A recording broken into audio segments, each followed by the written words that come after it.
Чем опасны бенгальские огни и салюты? Бенгальские огни являются источником возникновения огня. При попадании на ту же скатерть, шторы, мишуру может возникнуть огонь, вследствие чего и пожар. Ну а что касается про фейерверки и подобные пиротехнические изделия, они попадают в открытые окна, в балконы, в автомобили, вследствие чего и происходит возгорание.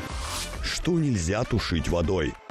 Водой нельзя тушить электроустановки, электроприборы под напряжением. Ну а в быту элементарно это раскаленное масло в сковороде. Что не нравится в профессии? В любой работе, в любой профессии есть свои нюансы, но мне моя работа нравится полностью, так как я помогаю людям и обществу. Дайте совет от пожарного. При использовании огня соблюдайте правила пожарной безопасности, а также проводите профилактические и воспитательные работы со своими детьми.